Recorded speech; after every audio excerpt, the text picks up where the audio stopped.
Hi guys, this is Missy from the Book Rat, and today I have a review for you of Pride and Prejudice and Zombies, Dreadfully Ever After by Steve Hawkinsmith. You can read my reviews of Pride and Prejudice and Zombies and the prequel Dawn of the Dreadfuls on thebookrat.com. This is the last in the series, assumedly. I guess you never know with the series, but I'm gonna get right into it. So, if you've read my review of Pride and Prejudice and Zombies, you'll know I wasn't a fan, at all. Didn't work for me. So why, you're asking, did I read the prequel and the sequel? Well, the prequel and the sequel were written by Steve Hawkinsmith, who is not Seth Grahame-Smith. So, that was enough reason.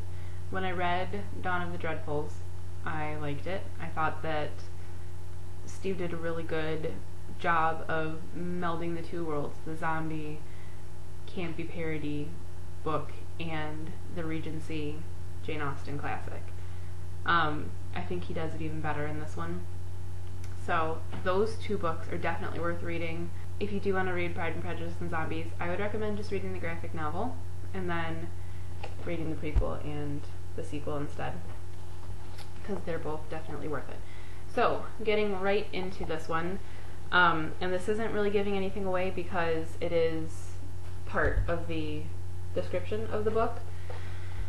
This takes place after Darcy and Elizabeth have been wed, and Darcy gets bit. He gets bit by a dreadful, and he's in danger of becoming one because that's the natural consequence of being zombie bitten. So, I was really curious to see what was going to happen with this. I mean, you're of course hoping and expecting a resolution and a happy ending because it is still a reworking of Jane Austen, even though it's completely its own book. But getting there, I was really curious to see how that was going to work out, and I have to say, I really like Steve Hawkinsmith's mind. I like where he's going with this whole thing. I think that he makes really wise decisions. I've said before, when I interviewed him last year, that it seems like he does actually like Jane, you know, so there's a playfulness and the parody aspect, but it's not disrespectful and it's not mean-spirited, it's just fun and silly. So one of the things that I really love about this is the characters stay true to who they are, who Jane Austen set them out to be, but also to the zombie world building, and not just the characters, but the story in general.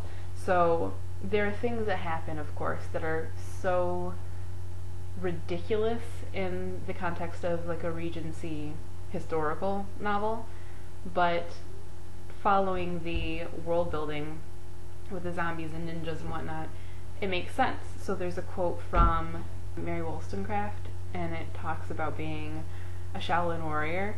So of course that's absolutely absurd, but in the real world context it's absolutely absurd.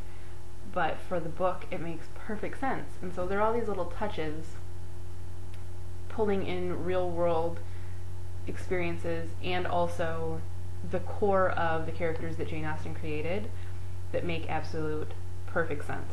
One of my favorites in this is definitely the treatment of Anne de Bourgh.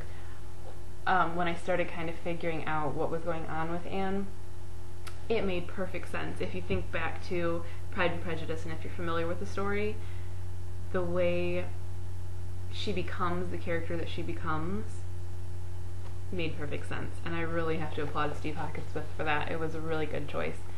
Same for Kitty. I really liked Kitty in this book. She's still frivolous and says la a lot, but she's also a kick-ass warrior, and I think that that makes sense because she is, in Pride and Prejudice, she is spunky, and you get that there's more to her and that she's just a follower, but that she could be smarter and stronger than she lets on. So it made sense. Everything, the choices all work for the characters. One of my favorite things about this and the way the story goes is Lady Catherine's scheming. Lady Catherine is a total ball breaker. She's just ridiculous. And she's never been pleased with Darcy marrying Elizabeth, and she's never going to be pleased.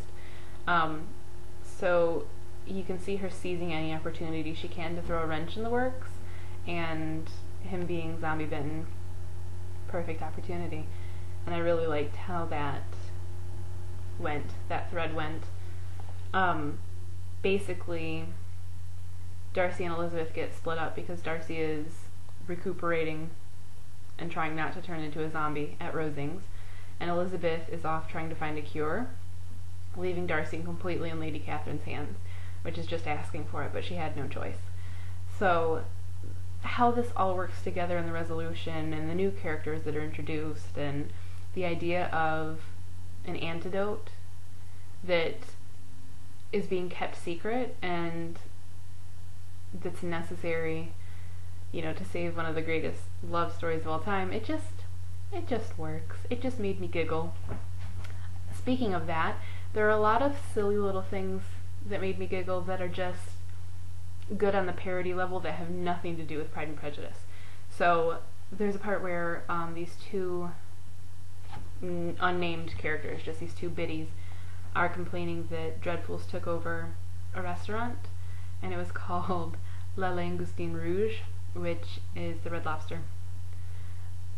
Just something ridiculous, and I cracked up, like actually laughed out loud, and I think people thought I was crazy. So just silly stuff like that. Steve Hawkins-Smith has a good sense of humor. It works for me on a lot of levels beyond just the humor. I think that he has a good respect for the language while still playing with it, and the mentality of the time but still playing with it. Keeping the core of things true while also making them make sense and fit with the world building. There's one part that I want to read to you, actually. It's just after Darcy's been bitten, and they're trying to hide it from the servants, and nobody knows that he's been bitten, because if so, you would have to behead him. And he's dreaming, and his sort of dreaming mind and his zombie mind are working together, and it's a really funny scene, and it's just a great dream scene. So here's a little section after Darcy gets bitten. For days Darcy dreamed of sausages. Blood sausages packed with pig meat straight from the grinder, uncooked, in his mouth. He dreamed too of liver pâté, and haggis of all things, and oysters he slurped from the shell one after another, and sashimi from his beloved Japan, served so fresh it was spongy with blood. He dreamed he was a wolf eating a man alive. He dreamed he was a man eating a wolf alive. He dreamed he was a man eating... Oh, now his skin really crawled. His dream had shifted in that sudden lurching way of the worst nightmares, and everything had changed. Then it was back to the haggis, only the stomach it was being served in wasn't a sheep's. It belonged to his wife, and it was still attached to her by slimy, rope-like cords of flesh. "Eat up, my dear," Elizabeth said as he chomped in, and she reached into her abdomen and pulled out a glazed ham. There's plenty more where that came from.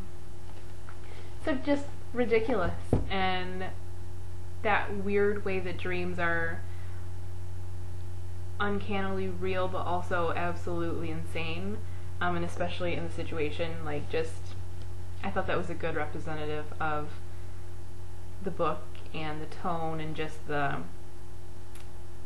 silliness but attention to detail and quirkiness. Also the illustrations I wanted to show you. I particularly like this illustration. Just ridiculous. Good fun. But there's also one that came just a couple pages before that, and it was of Anne de Bourgh and Darcy running into her creepy little girl that she is in the middle of the night. And the head's on the wall because Lady Catherine is a badass zombie killer, and of course a braggart about it. So it has illustrations like that throughout, just good line illustrations that really work. And I'm sure they have titles, but I don't recall them. Oh, I didn't show you the one of Darcy being bit, because that was one of my favorites.